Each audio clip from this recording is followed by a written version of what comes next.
प्यारे भक्तों, आज यदि यह वीडियो आपको प्राप्त हुआ है तो आज स्वयं आपको सूर्य देव ने चुना है अपने आशीर्वाद के लिए।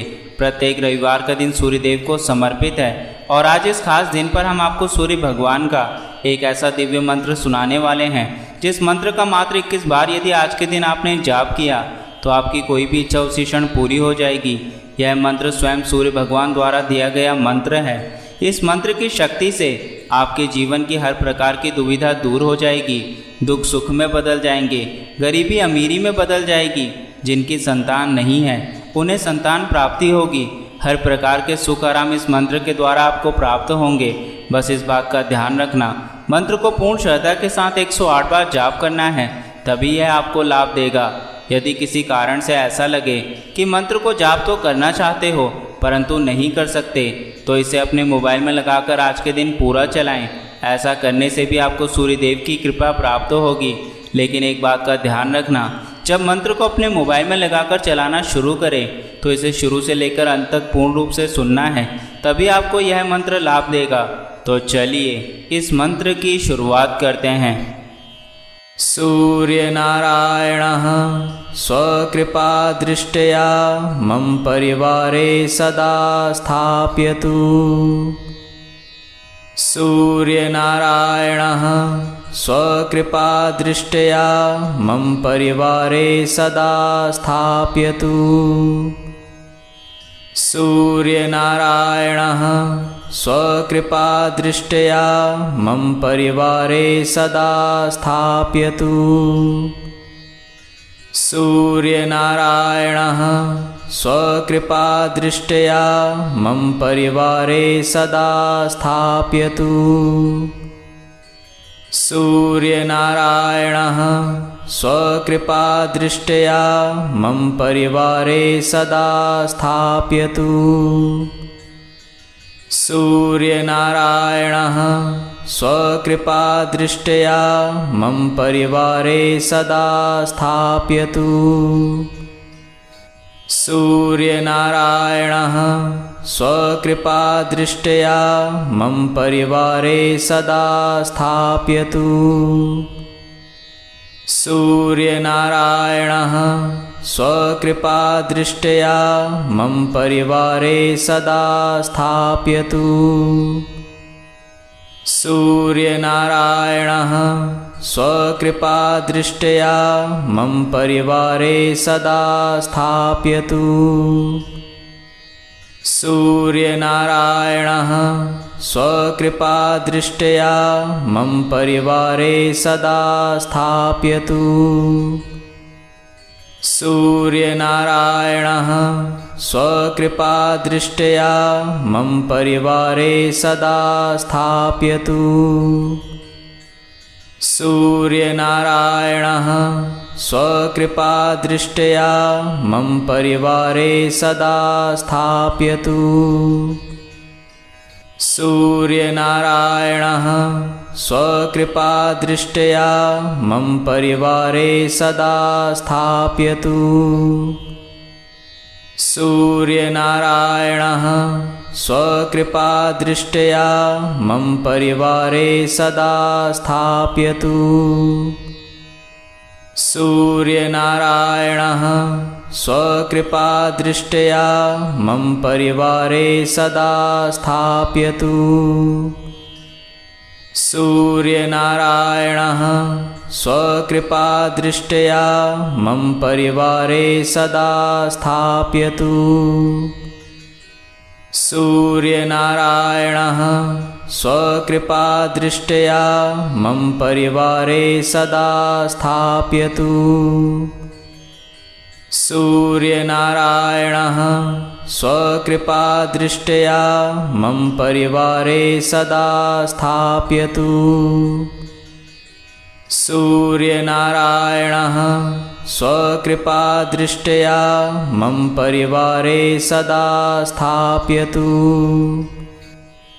सूर्यनारायणः स्वकृपादृष्ट्या मम परिवारे सदा स्थापयतु। सूर्यनारायणः स्वकृपादृष्ट्या मम परिवारे सदा स्थापयतु। सूर्यनारायणः स्वकृपादृष्ट्या मम परिवारे सदा स्थापयतु। सूर्यनारायणः स्वकृपादृष्ट्या मम परिवारे सदा स्थापयतु। सूर्यनारायणः स्वकृपादृष्ट्या मम परिवारे सदा स्थापयतु। सूर्यनारायणः स्वकृपादृष्ट्या मम परिवारे सदा स्थापयतु। सूर्यनारायणः स्वकृपादृष्ट्या मम परिवारे सदा स्थापयतु। सूर्यनारायणः स्वकृपादृष्ट्या मम परिवारे सदा स्थापयतु। सूर्यनारायणः स्वकृपादृष्ट्या मम परिवारे सदा स्थापयतु। सूर्यनारायणः स्वकृपादृष्ट्या मम परिवारे सदा स्थापयतु। सूर्यनारायणः स्वकृपादृष्ट्या मम परिवारे सदा स्थापयतु। सूर्यनारायणः स्वकृपादृष्ट्या मम परिवारे सदा स्थापयतु।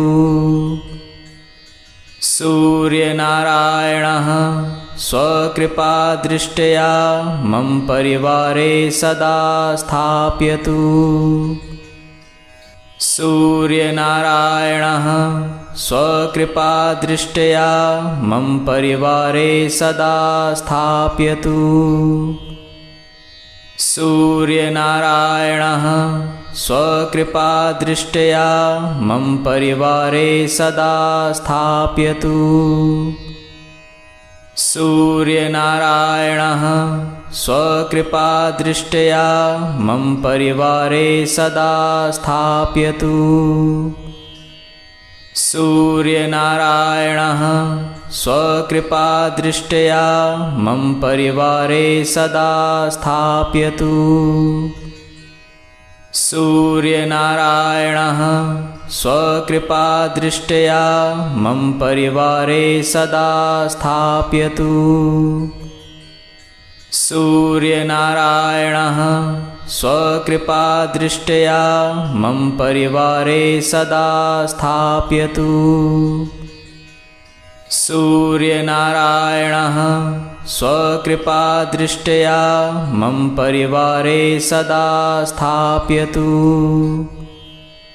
सूर्यनारायणः स्वकृपादृष्ट्या मम परिवारे सदा स्थापयतु।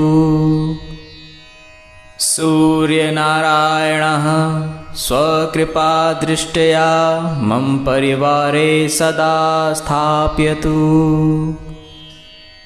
सूर्यनारायणः स्वकृपादृष्ट्या मम परिवारे सदा स्थापयतु।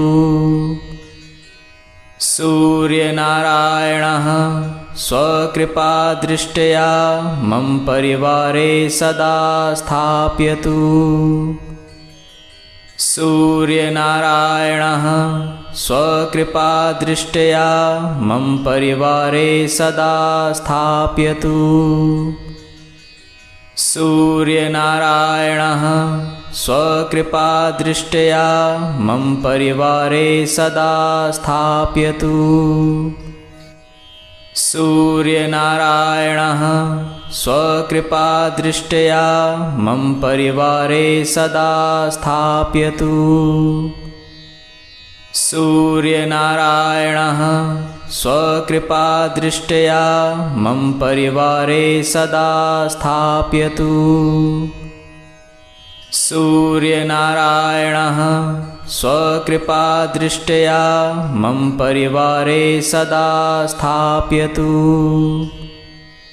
सूर्यनारायणः स्वकृपादृष्ट्या मम परिवारे सदा स्थापयतु।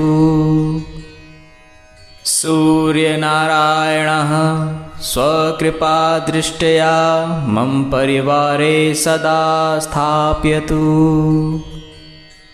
सूर्यनारायणः स्वकृपादृष्ट्या मम परिवारे सदा स्थापयतु।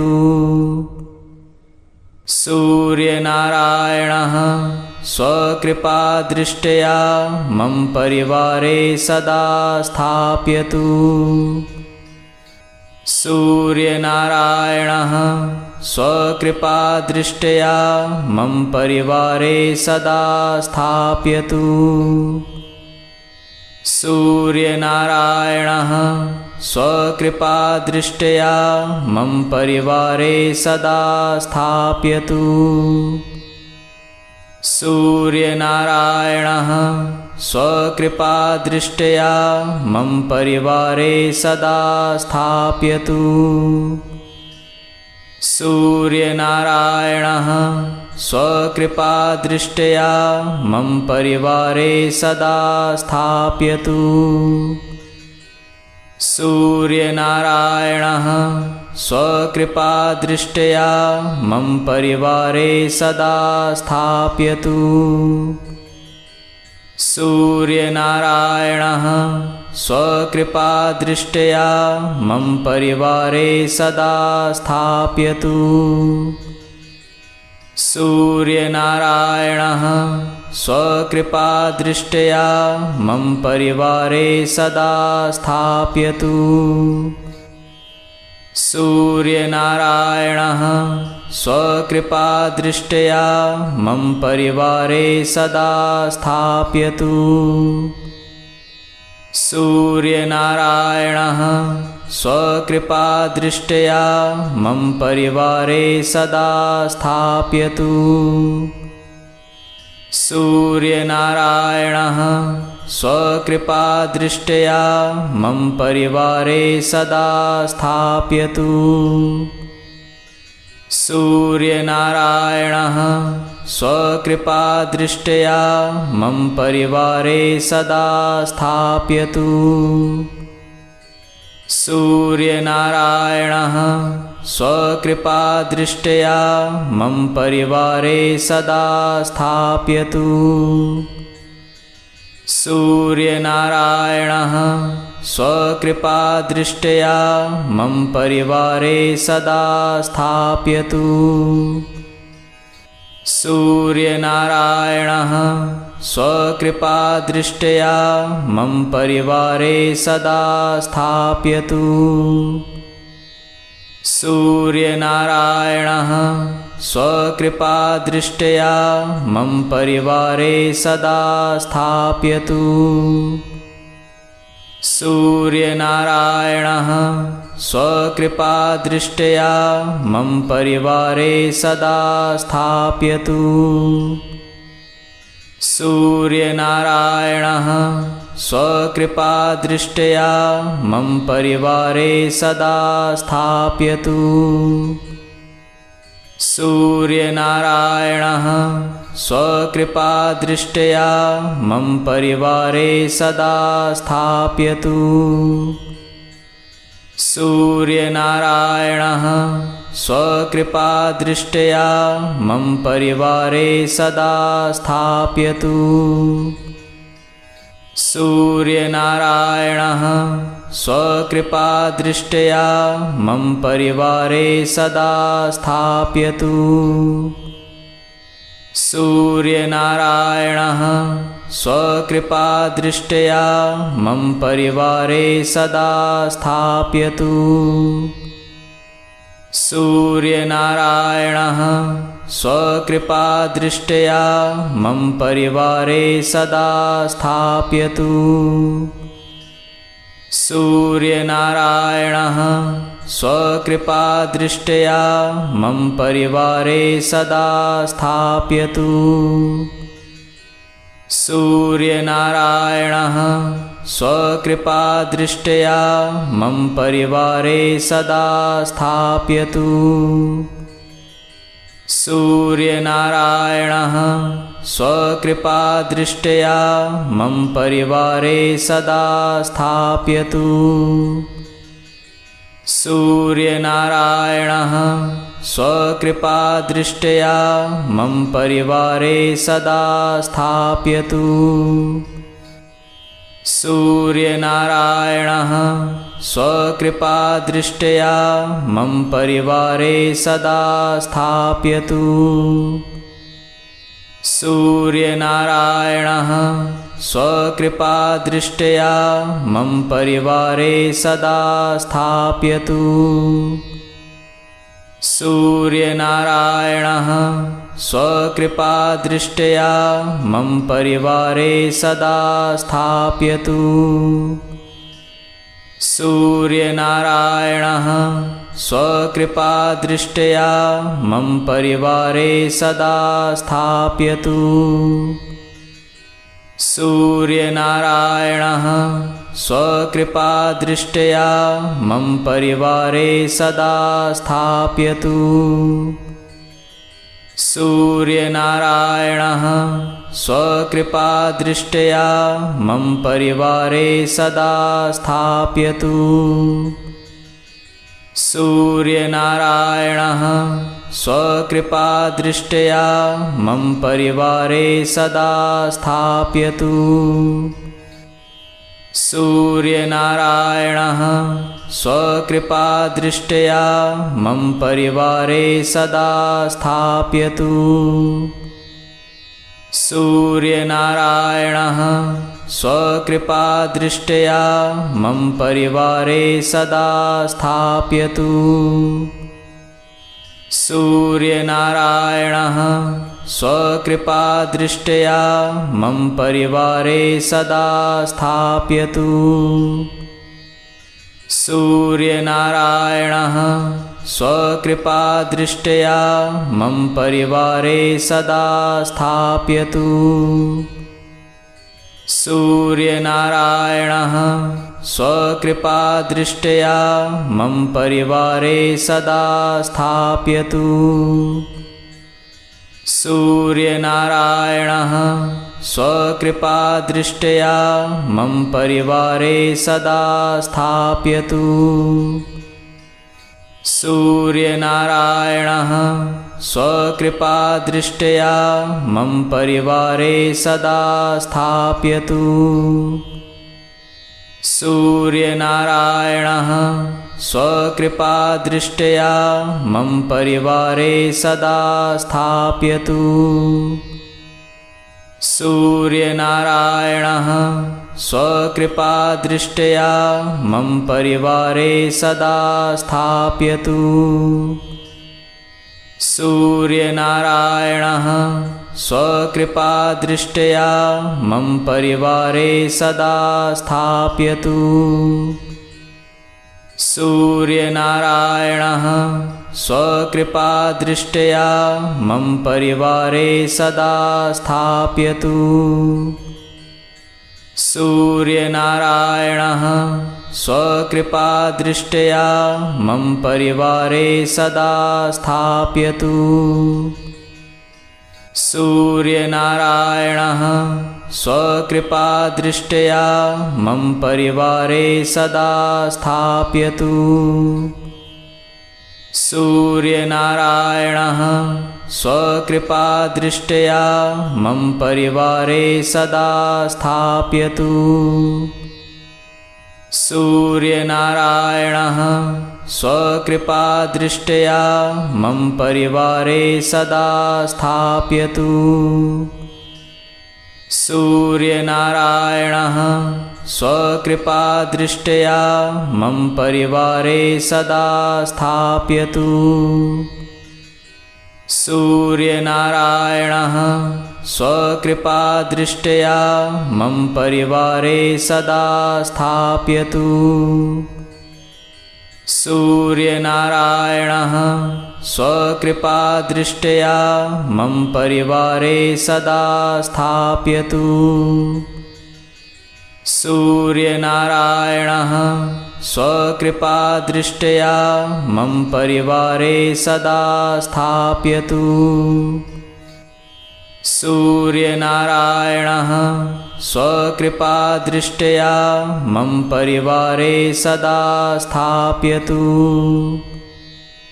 सूर्यनारायणः स्वकृपादृष्ट्या मम परिवारे सदा स्थापयतु। सूर्यनारायणः स्वकृपादृष्ट्या मम परिवारे सदा स्थापयतु। सूर्यनारायणः स्वकृपादृष्ट्या मम परिवारे सदा स्थापयतु। सूर्यनारायणः स्वकृपादृष्ट्या मम परिवारे सदा स्थापयतु। सूर्यनारायणः स्वकृपादृष्ट्या मम परिवारे सदा स्थापयतु। सूर्यनारायणः स्वकृपादृष्ट्या मम परिवारे सदा स्थापयतु। सूर्यनारायणः स्वकृपादृष्ट्या मम परिवारे सदा स्थापयतु। सूर्यनारायणः स्वकृपादृष्ट्या मम परिवारे सदा स्थापयतु। सूर्यनारायणः स्वकृपादृष्ट्या मम परिवारे सदा स्थापयतु। सूर्यनारायणः स्वकृपादृष्ट्या मम परिवारे सदा स्थापयतु। सूर्यनारायणः स्वकृपादृष्ट्या मम परिवारे सदा स्थापयतु। सूर्यनारायणः स्वकृपादृष्ट्या मम परिवारे सदा स्थापयतु। सूर्यनारायणः स्वकृपादृष्ट्या मम परिवारे सदा स्थापयतु। सूर्यनारायणः स्वकृपादृष्ट्या मम परिवारे सदा स्थापयतु। सूर्यनारायणः स्वकृपादृष्ट्या मम परिवारे सदा स्थापयतु। सूर्यनारायणः स्वकृपादृष्ट्या मम परिवारे सदा स्थापयतु। सूर्यनारायणः स्वकृपादृष्ट्या मम परिवारे सदा स्थापयतु। सूर्यनारायणः स्वकृपादृष्ट्या मम परिवारे सदा स्थापयतु। सूर्यनारायणः स्वकृपादृष्ट्या मम परिवारे सदा स्थापयतु। सूर्यनारायणः स्वकृपादृष्ट्या मम परिवारे सदा स्थापयतु। सूर्यनारायणः स्वकृपादृष्ट्या मम परिवारे सदा स्थापयतु। सूर्यनारायणः स्वकृपादृष्ट्या मम परिवारे सदा स्थापयतु। सूर्यनारायणः स्वकृपादृष्ट्या मम परिवारे सदा स्थापयतु। सूर्यनारायणः स्वकृपादृष्ट्या मम परिवारे सदा स्थापयतु। सूर्यनारायणः स्वकृपादृष्ट्या मम परिवारे सदा स्थापयतु। सूर्यनारायणः स्वकृपादृष्ट्या मम परिवारे सदा स्थापयतु। सूर्यनारायणः स्वकृपादृष्ट्या मम परिवारे सदा स्थापयतु। सूर्यनारायणः स्वकृपादृष्ट्या मम परिवारे सदा स्थापयतु। सूर्यनारायणः स्वकृपादृष्ट्या मम परिवारे सदा स्थापयतु। सूर्यनारायणः स्वकृपादृष्ट्या मम परिवारे सदा स्थापयतु। सूर्यनारायणः स्वकृपादृष्ट्या मम परिवारे सदा स्थापयतु। सूर्यनारायणः स्वकृपादृष्ट्या मम परिवारे सदा स्थापयतु। सूर्यनारायणः स्वकृपादृष्ट्या मम परिवारे सदा स्थापयतु। सूर्यनारायणः स्वकृपादृष्ट्या मम परिवारे सदा स्थापयतु। सूर्यनारायणः स्वकृपादृष्ट्या मम परिवारे सदा स्थापयतु। सूर्यनारायणः स्वकृपादृष्ट्या मम परिवारे सदा स्थापयतु। सूर्यनारायणः स्वकृपादृष्ट्या मम परिवारे सदा स्थापयतु।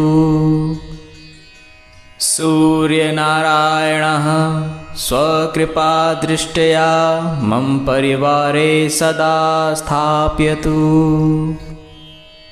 सूर्यनारायणः स्वकृपादृष्ट्या मम परिवारे सदा स्थापयतु। सूर्यनारायणः स्वकृपादृष्ट्या मम परिवारे सदा स्थापयतु। सूर्यनारायणः स्वकृपादृष्ट्या मम परिवारे सदा स्थापयतु। सूर्यनारायणः स्वकृपादृष्ट्या मम परिवारे सदा स्थापयतु। सूर्यनारायणः स्वकृपादृष्ट्या मम परिवारे सदा स्थापयतु। सूर्यनारायणः स्वकृपादृष्ट्या मम परिवारे सदा स्थापयतु। सूर्यनारायणः स्वकृपादृष्ट्या मम परिवारे सदा स्थापयतु। सूर्यनारायणः स्वकृपादृष्ट्या मम परिवारे सदा स्थापयतु।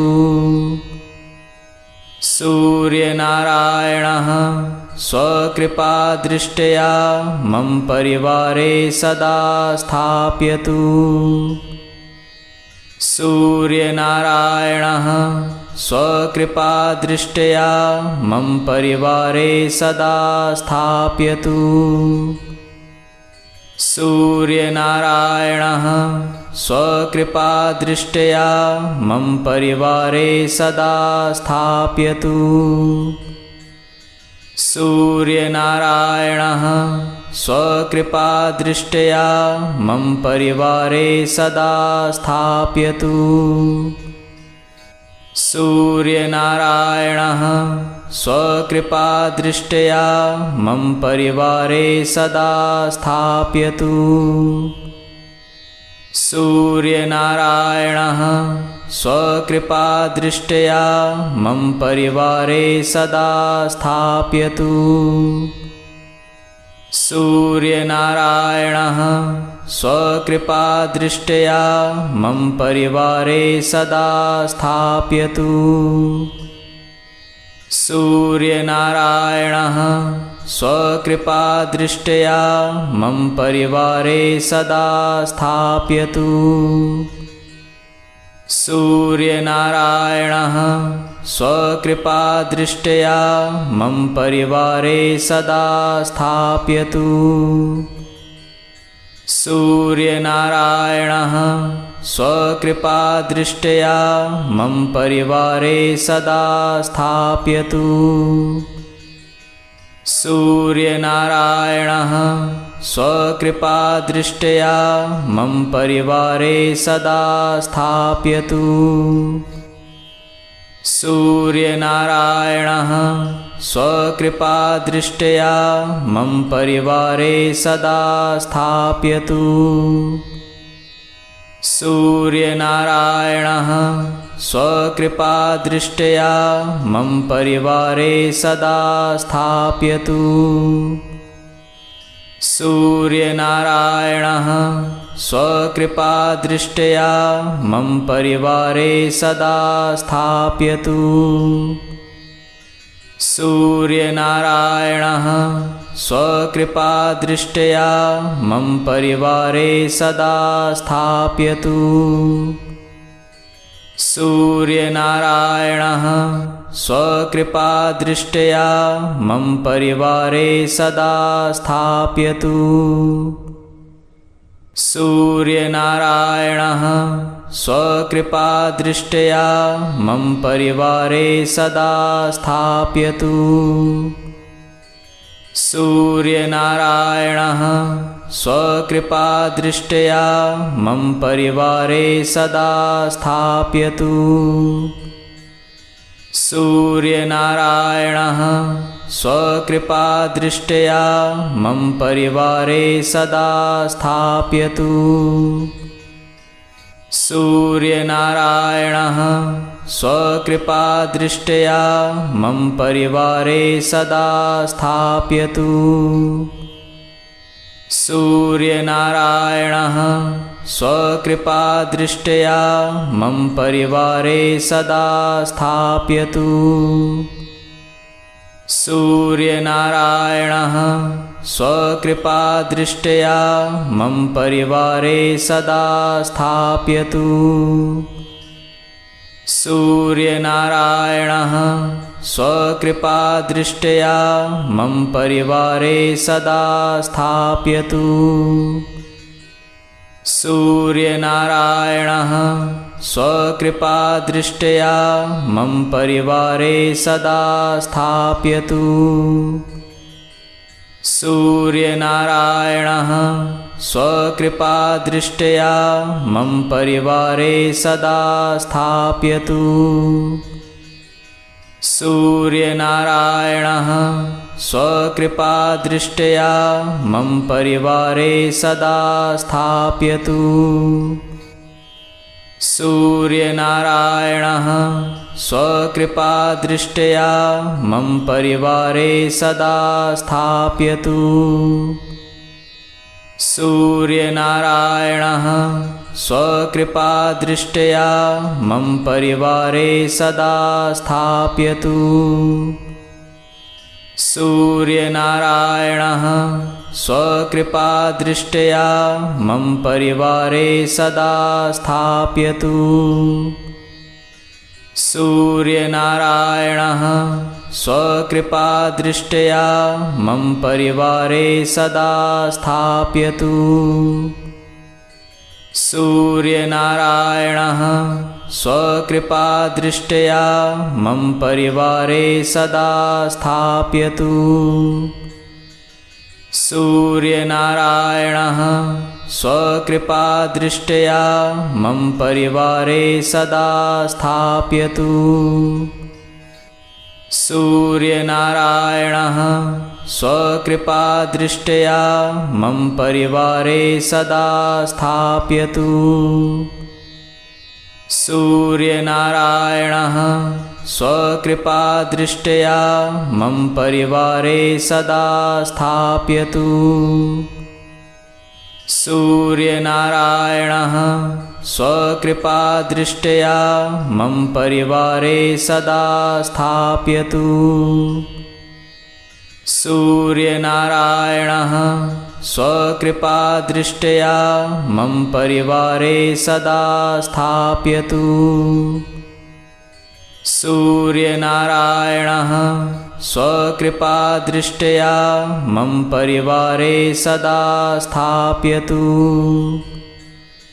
सूर्यनारायणः स्वकृपादृष्ट्या मम परिवारे सदा स्थापयतु। सूर्यनारायणः स्वकृपादृष्ट्या मम परिवारे सदा स्थापयतु।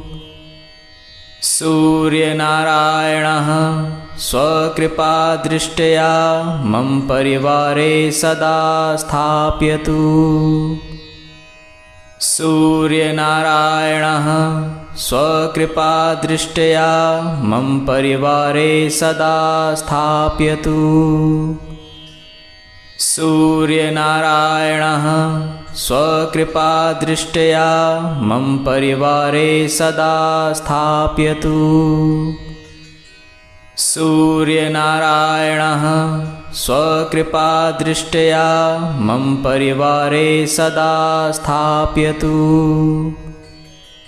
सूर्यनारायणः स्वकृपादृष्ट्या मम परिवारे सदा स्थापयतु। सूर्यनारायणः स्वकृपादृष्ट्या मम परिवारे सदा स्थापयतु। सूर्यनारायणः स्वकृपादृष्ट्या मम परिवारे सदा स्थापयतु। सूर्यनारायणः स्वकृपादृष्ट्या मम परिवारे सदा स्थापयतु। सूर्यनारायणः स्वकृपादृष्ट्या मम परिवारे सदा स्थापयतु। सूर्यनारायणः स्वकृपादृष्ट्या मम परिवारे सदा स्थापयतु। सूर्यनारायणः स्वकृपादृष्ट्या मम परिवारे सदा स्थापयतु। सूर्यनारायणः स्वकृपादृष्ट्या मम परिवारे सदा स्थापयतु। सूर्यनारायणः स्वकृपादृष्ट्या मम परिवारे सदा स्थापयतु। सूर्यनारायणः स्वकृपादृष्ट्या मम परिवारे सदा स्थापयतु। सूर्यनारायणः स्वकृपादृष्ट्या मम परिवारे सदा स्थापयतु। सूर्यनारायणः स्वकृपादृष्ट्या मम परिवारे सदा स्थापयतु। सूर्यनारायणः स्वकृपादृष्ट्या मम परिवारे सदा स्थापयतु। सूर्यनारायणः स्वकृपादृष्ट्या मम परिवारे सदा स्थापयतु। सूर्यनारायणः स्वकृपादृष्ट्या मम परिवारे सदा स्थापयतु। सूर्यनारायणः स्वकृपादृष्ट्या मम परिवारे सदा स्थापयतु। सूर्यनारायणः स्वकृपादृष्ट्या मम परिवारे सदा स्थापयतु। सूर्यनारायणः स्वकृपादृष्ट्या मम परिवारे सदा स्थापयतु। सूर्यनारायणः स्वकृपादृष्ट्या मम परिवारे सदा स्थापयतु। सूर्यनारायणः स्वकृपादृष्ट्या मम परिवारे सदा स्थापयतु। सूर्यनारायणः स्वकृपादृष्ट्या मम परिवारे सदा स्थापयतु। सूर्यनारायणः स्वकृपादृष्ट्या मम परिवारे सदा स्थापयतु। सूर्यनारायणः स्वकृपादृष्ट्या मम परिवारे सदा स्थापयतु। सूर्यनारायणः स्वकृपादृष्ट्या मम परिवारे सदा स्थापयतु। सूर्यनारायणः स्वकृपादृष्ट्या मम परिवारे सदा स्थापयतु। सूर्यनारायणः स्वकृपादृष्ट्या मम परिवारे सदा स्थापयतु। सूर्यनारायणः स्वकृपादृष्ट्या मम परिवारे सदा स्थापयतु। सूर्यनारायणः स्वकृपादृष्ट्या मम परिवारे सदा स्थापयतु। सूर्यनारायणः स्वकृपादृष्ट्या मम परिवारे सदा स्थापयतु। सूर्यनारायणः स्वकृपादृष्ट्या मम परिवारे सदा स्थापयतु। सूर्यनारायणः स्वकृपादृष्ट्या मम परिवारे सदा स्थापयतु। सूर्यनारायणः स्वकृपादृष्ट्या मम परिवारे सदा स्थापयतु। सूर्यनारायणः स्वकृपादृष्ट्या मम परिवारे सदा स्थापयतु। सूर्यनारायणः स्वकृपादृष्ट्या मम परिवारे सदा स्थापयतु। सूर्यनारायणः स्वकृपादृष्ट्या मम परिवारे सदा स्थापयतु। सूर्यनारायणः स्वकृपादृष्ट्या मम परिवारे सदा स्थापयतु। सूर्यनारायणः स्वकृपादृष्ट्या मम परिवारे सदा स्थापयतु। सूर्यनारायणः स्वकृपादृष्ट्या मम परिवारे सदा स्थापयतु। सूर्यनारायणः स्वकृपादृष्ट्या मम परिवारे सदा स्थापयतु। सूर्यनारायणः स्वकृपादृष्ट्या मम परिवारे सदा स्थापयतु। सूर्यनारायणः स्वकृपादृष्ट्या मम परिवारे सदा स्थापयतु। सूर्यनारायणः स्वकृपादृष्ट्या मम परिवारे सदा स्थापयतु। सूर्यनारायणः स्वकृपादृष्ट्या मम परिवारे सदा स्थापयतु।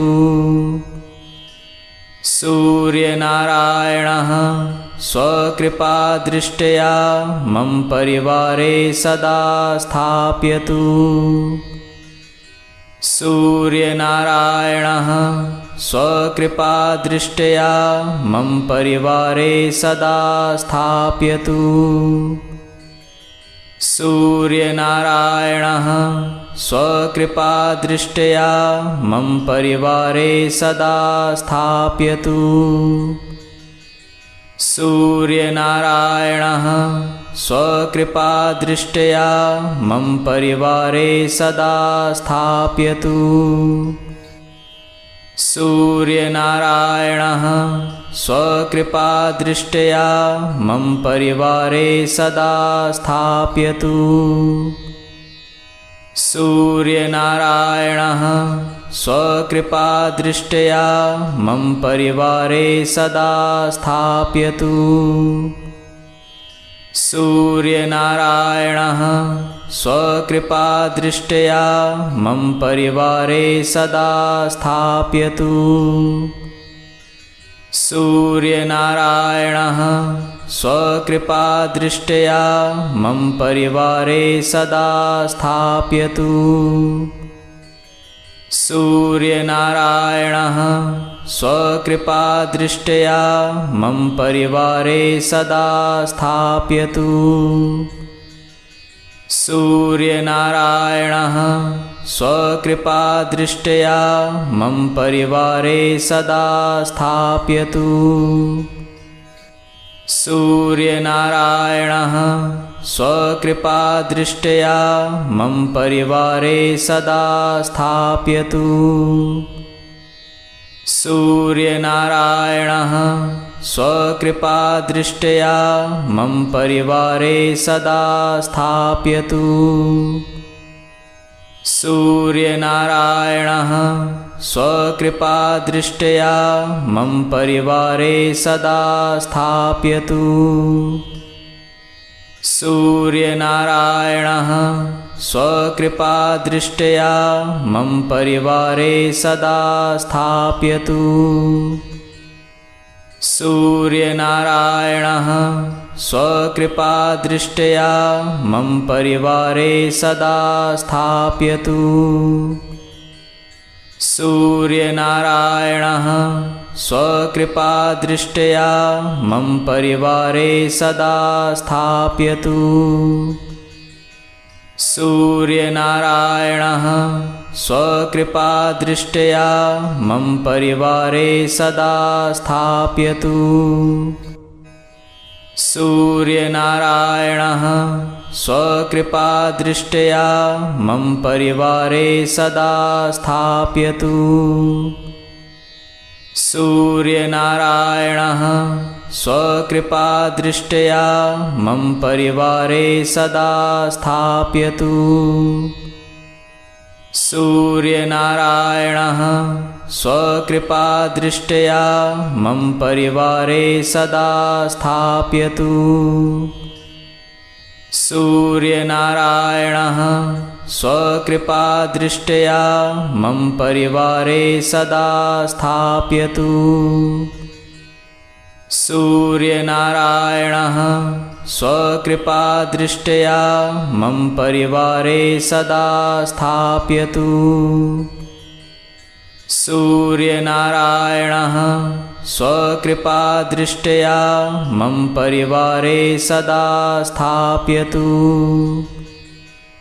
सूर्यनारायणः स्वकृपादृष्ट्या मम परिवारे सदा स्थापयतु।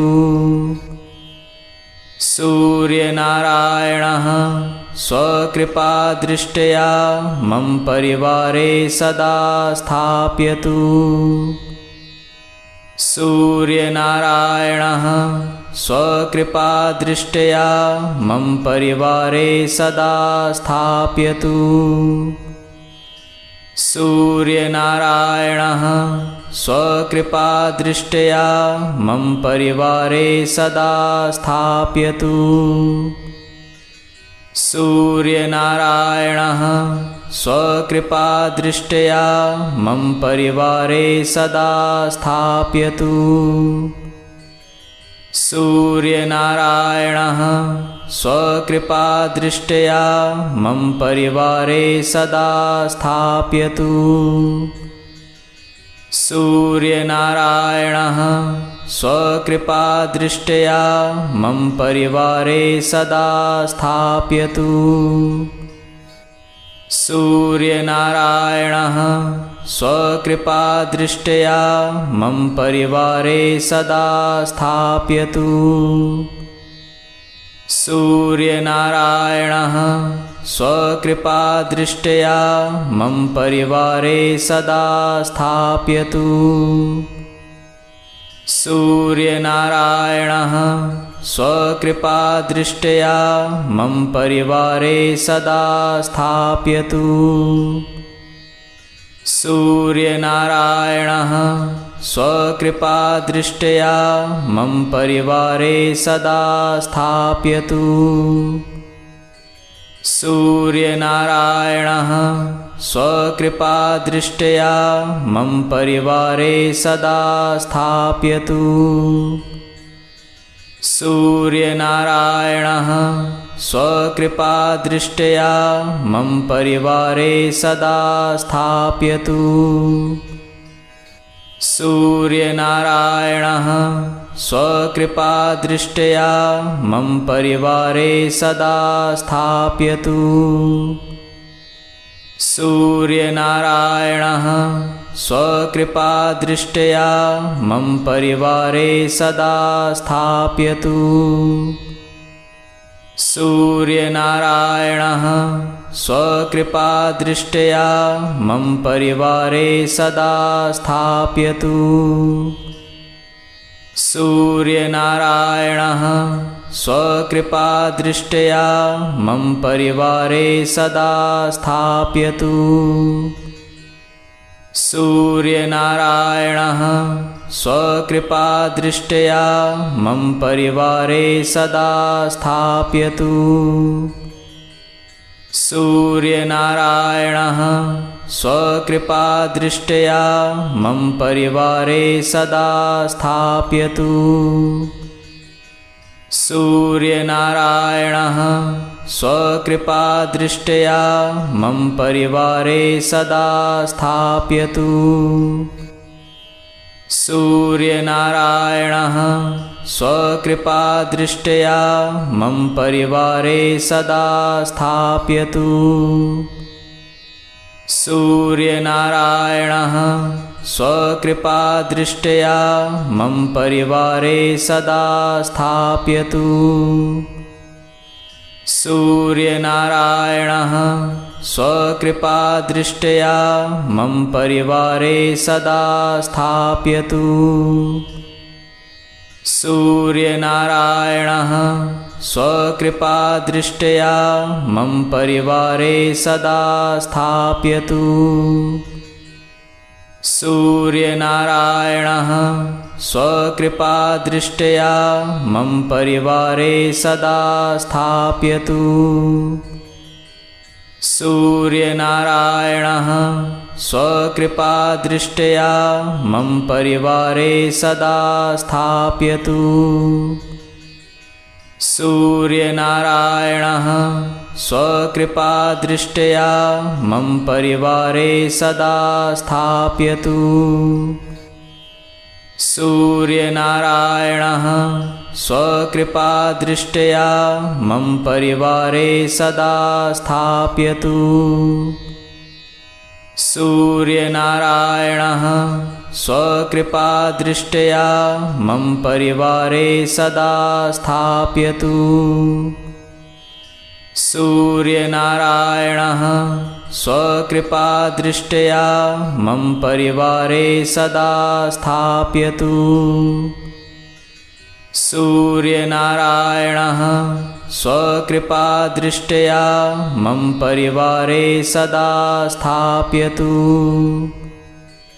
सूर्यनारायणः स्वकृपादृष्ट्या मम परिवारे सदा स्थापयतु। सूर्यनारायणः स्वकृपादृष्ट्या मम परिवारे सदा स्थापयतु।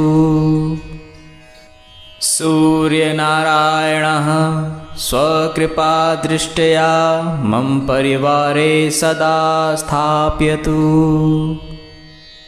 सूर्यनारायणः स्वकृपादृष्ट्या मम परिवारे सदा स्थापयतु।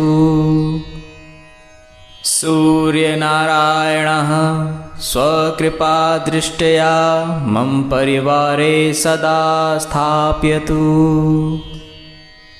सूर्यनारायणः स्वकृपादृष्ट्या मम परिवारे सदा स्थापयतु। सूर्यनारायणः स्वकृपादृष्ट्या मम परिवारे सदा स्थापयतु। सूर्यनारायणः स्वकृपादृष्ट्या मम परिवारे सदा स्थापयतु। सूर्यनारायणः स्वकृपादृष्ट्या मम परिवारे सदा स्थापयतु। सूर्यनारायणः स्वकृपादृष्ट्या मम परिवारे सदा स्थापयतु। सूर्यनारायणः स्वकृपादृष्ट्या मम परिवारे सदा स्थापयतु। सूर्यनारायणः स्वकृपादृष्ट्या मम परिवारे सदा स्थापयतु। सूर्यनारायणः स्वकृपादृष्ट्या मम परिवारे सदा स्थापयतु। सूर्यनारायणः स्वकृपादृष्ट्या मम परिवारे सदा स्थापयतु। सूर्यनारायणः स्वकृपादृष्ट्या मम परिवारे सदा स्थापयतु। सूर्यनारायणः स्वकृपादृष्ट्या मम परिवारे सदा स्थापयतु। सूर्यनारायणः स्वकृपादृष्ट्या मम परिवारे सदा स्थापयतु।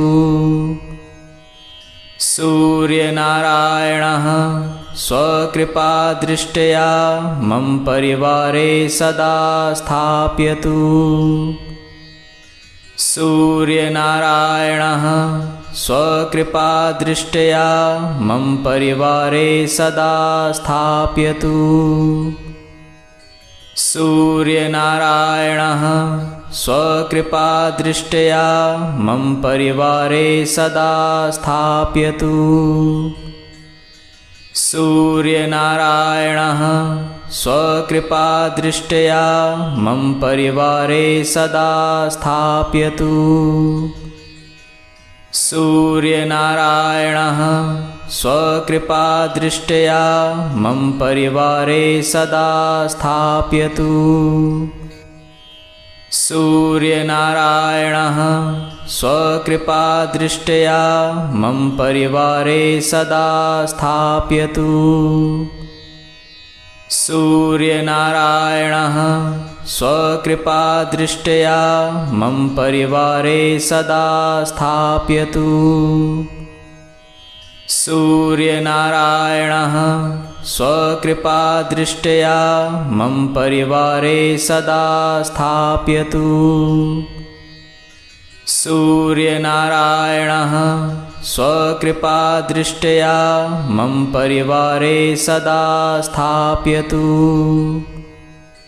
सूर्यनारायणः स्वकृपादृष्ट्या मम परिवारे सदा स्थापयतु।